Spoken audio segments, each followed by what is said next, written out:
नमस्कार दोस्तों। आज मैं आपको सुनाऊंगा भगवान की अद्भुत लीला। एक समय की बात है।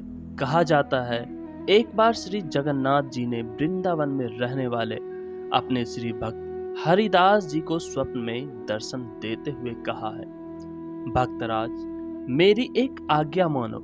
श्री हरिदास जी उठकर बैठ गए क्योंकि वह स्वप्न में आदेश थे। पहले तो उन्हें यकीन नहीं हुआ, फिर उन्होंने नेत्र बंद करके देखा कौन मुझे पुकार रहा है।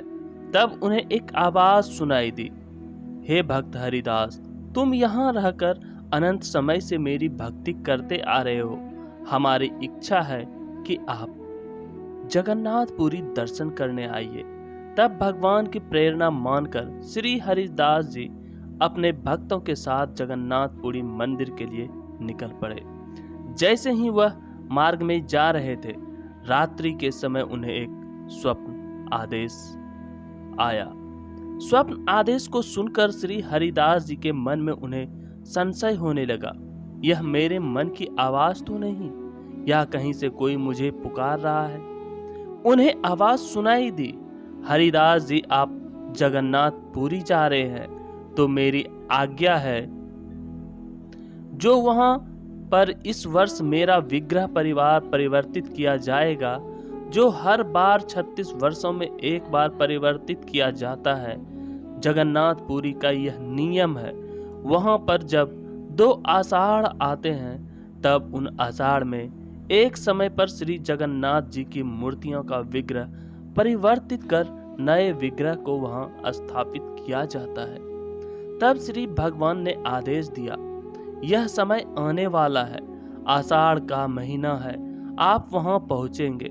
आप वहां पहुंचकर मेरा जो विग्रह है जो समुद्र में बहाया जाता है, उसे एक बार आप अपने साथ श्री वृंदावन लेकर आइएगा, क्योंकि मैं भी वृंदावन रहकर भक्तों के साथ जीवन यापन करना चाहता हूँ। अब भगवान का आदेश मानकर श्री हरिदास जी भक्तों को साथ लेकर आगे की यात्रा पर निकल गए। धीरे धीरे भजन सिमरन करते हुए श्री हरिदास जी वृंदावन से जगन्नाथपुरी पहुंचे। जगन्नाथपुरी में जब सबको पता चला भक्त हरिदास जी आए हैं, तो उनकी प्रसन्नता का ठिकाना न रहा। श्री हरिदास जी का दर्शन करने के लिए अनंत भक्त वहां उपस्थित हो चुके थे। भक्त जी का भजन सुनकर सब मंत्र मुग्ध हो जाते थे। भक्तराज जी ने जगन्नाथपुरी मंदिर आकर भगवान के दर्शन किए। अभी भी ग्रहों का परिवर्तन करने में 4 दिन शेष थे। भक्तराज ने किसी पंडित जी से कहा, यहाँ विग्रह कौन परिवर्तित करता है, मुझे उससे मिलना है। एक पंडित ने कहा, यहाँ तो एक बड़े पुजारी हैं, वह विग्रह परिवर्तित करते हैं और उस समय अंदर जाने पर सबका प्रवेश वर्जित है, आप नहीं जा सकते हैं। श्री हरिदास जी ने कहा, मुझे अंदर नहीं जाना है, मुझे तो भगवान के श्री विग्रह को अपने साथ लेकर जाना है। उनकी यह बात सुनकर वह पंडित कहने लगा, अरे संत जी, यह क्या कहते हो, यह तो अपराध है। यहाँ जो विग्रह बाहर निकाला जाता है उसे समुद्र में बहा दिया जाता है, उसे समुद्र देवता अपने साथ अपने स्थान पर लेकर जाते हैं। आप ऐसी बात किसी से कहना मत, अन्यथा लोग आप पर रुष्ट हो जाएंगे। अब भक्त जी को तो भगवान की आज्ञा हुई थी। वह एक बड़े पंडित के पास आकर पहुंचे, उसे भी वही बात बताई। वह पंडित भी बड़ा क्रोधित होकर कहने लगा, यह कैसी अनाप शनाप बातें करते हो, भगवान का विग्रह अपने साथ नहीं लेकर जा सकते हो। तब एक बात जो वहां बैठे थे वह हरिदास जी को प्रार्थना कर कहने लगे, हे भक्तराज, यह पंडित तो यहाँ के सेवक है, यह आपकी बात नहीं समझेंगे। अगर आपको कुछ निवेदन करना है तो आप जगन्नाथपुरी के राजा के पास जाकर सारी बात बताइए। अब भक्त हरिदास जी शिष्यों के साथ राजा के महल में पहुंचे। राजा ने उठकर श्री हरिदास जी को सम्मान देते हुए प्रणाम किया। राजा का प्रणाम स्वीकार कर भक्त हरिदास जी कहने लगे, हे राजन, आप जगन्नाथपुरी के सेवक हैं। मुझे भगवान का आदेश प्राप्त हुआ है इस आषाढ़ पर भगवान का श्री विग्रह परिवर्तित किया जाएगा। इसलिए जो पुराना विग्रह है, आप आज्ञा दो, मैं उसे अपने साथ वृंदावन धाम लेकर जाऊंगा। उनकी यह बात सुनकर राजा को क्रोध आ गया। राजा कहने लगा, यह आप कैसी बातें करते हैं? अनादिकाल से यह परंपरा चलती आ रही है। जो भगवान का पुराना श्री विग्रह होता है, वह उसी समंदर में प्रवाहित किया जाता है। किसी व्यक्ति विशेष को देने का अधिकार हमारे पास नहीं है। हम तो उसी परंपरा का निर्वाह करेंगे।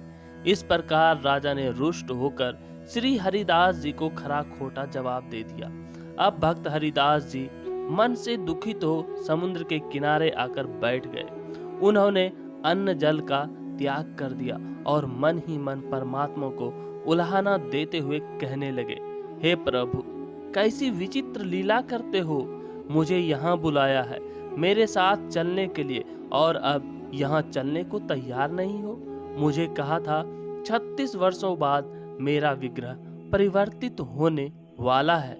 आपके मन में इच्छा है, आप वृंदावन में निवास करना चाहते हैं और मैं आपको लेने आया हूँ। तो यहाँ राजा देने को तैयार नहीं है।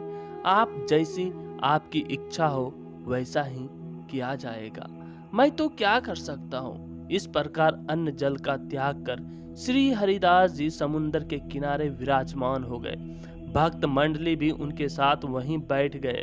कुछ भक्तों ने कहा, महाराज, आप आज्ञा दे तो हम श्री विग्रह की चोरी कर लें। भक्त हरिदास जी कहने लगे, अरे अरे, ऐसा पाप न करना। भगवान स्वयं चलने को तैयार हैं, तो हम चोरी क्यों करें?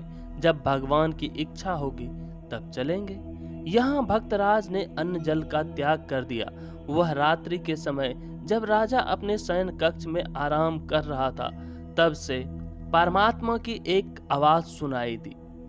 परमात्मा ने राजा को उठाते हुए कहा, राजन, तुमने बड़ा अपराध किया है, मेरे भक्त पर क्रोध किया है। वह तो मेरी आज्ञा से ही मेरा श्री विग्रह लेने के लिए यहाँ आए थे। तुमने उन्हें नाराज करके बड़ा अपराध किया है। भगवान की यह वाणी सुनकर राजा कहने लगा, महाराज, मुझे आज्ञा दो, मुझे क्या करना चाहिए? जैसे आप कहेंगे मैं वैसा करने को तैयार हूँ। मैं तो बहुत समय से यही परंपरा देखता आ रहा हूँ। जो पुराना विग्रह है उसे समुद्र में प्रवाहित किया जाता है। मैं आपकी आज्ञा के बिना श्री हरिदास जी को उसे कैसे दे सकता था? तब भगवान ने प्रसन्न होते हुए कहा, हे राजन, वह मेरे ही भक्त है। मेरी आज्ञा से ही वृंदावन से चलकर यहाँ तक आए हैं। आप अच्छी सी व्यवस्था कर मेरे श्री विग्रह को रथ में बैठाकर दो, जैसे वह आराम से मेरे विग्रह को लेकर वृंदावन जा सके।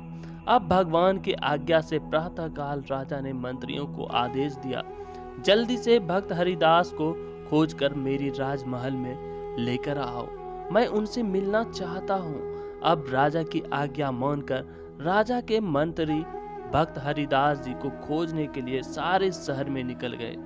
किसी ने आकर बताया है, हे राजन, भक्त हरिदास जी समुद्र के किनारे बैठे हैं। आप स्वयं चलकर उनका सम्मान कीजिए, क्योंकि आपको भगवान का आदेश प्राप्त हुआ है। कहा जाता है, भगवान की आज्ञा पाकर और संत जी की खबर सुनकर राजा स्वयं समुद्र के किनारे आए। भक्त हरिदास जी को देखकर जगन्नाथपुरी के राजा प्रसन्न हो गए। उन्होंने सारा स्वप्न आदेश भक्त जी को सुनाते हुए कहा, हरिदास जी, कल रात्रि के समय मुझे भगवान का आदेश हुआ है। वह अपनी इच्छा से आपके साथ वृंदावन चलना चाहते हैं। आप जैसा कहेंगे वैसी व्यवस्था आपको करके दी जाएगी। यह बात सुनकर भक्त हरिदास जी बड़े प्रसन्न हो गए। उनकी आंखों से आंसू बहने लगे। भक्त जी को रोता हुआ देखकर राजा कहने लगा, महाराज, मुझसे कोई अपराध हुआ है, आप क्यों रो रहे हैं? तब भक्त हरिदास जी कहने लगे, मैं भगवान की करुणा पर रो रहा हूँ। वह कितने दयालु हैं। मेरे साथ चलने के लिए उन्होंने रात्रि जाग कर तुम्हें आदेश दिया। कहते हैं, भक्त की बात सुनकर राजा बड़े प्रसन्न हो गए। अब तो सारे जगन्नाथपुरी में भक्त हरिदास जी की जय जयकार होने लगी। जब समय आया, मूर्तियों का परिवर्तन किया गया। जो पुराने श्री विग्रह थे, वह एक रथ में सजाकर श्री हरिदास जी को सौंपते हुए राजा ने कहा, महाराज, यह साक्षात जगन्नाथपुरी हमारे भगवान हैं। उन्हें संभाल कर आप अपने स्थान पर लेकर जाइएगा। कहा जाता है, श्री हरिदास जी अपने साथ भगवान जगन्नाथपुरी को रथ में बैठाकर जैसे ही वहां के लिए प्रस्थान करने लगे, वैसे तो जगन्नाथपुरी से वृंदावन आने में कम से कम 8-9 महीने लग जाते, पर परमात्मा ने एक विचित्र लीला की। जैसे ही रात्रि गुजरी, रात्रि समाप्त होते ही प्रातःकाल सारे भक्त विग्रह के साथ श्री हरिदास जी के समीप वृंदावन में उपस्थित थे। यह देखकर सब हैरान हो गए। हम एक रात्रि में ही जगन्नाथपुरी से वृंदावन कैसे पहुंच गए? श्री हरिदास जी ने कहा, यह सब परमात्मा की लीला है। उनकी लीला से ही यह सब हो पा रहा है।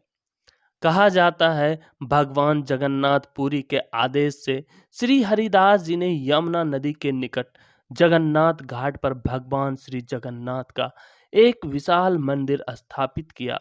अभी तक वह मंदिर वहां स्थापित है। वहां पर जो श्री विग्रह स्थापित किए गए हैं, जिनका दर्शन हमें प्राप्त होता है, वह भगवान स्वयं चलकर जगन्नाथपुरी से वृंदावन आए थे। कितना महत्व है ना? इस प्रसंग में अपने भक्तों के साथ चलकर भगवान स्वयं चले आए। जब प्रेम सच्चा हो, विश्वास सच्चा हो, तो भगवान अपने भक्त के पास स्वयं खींचे चले आते हैं।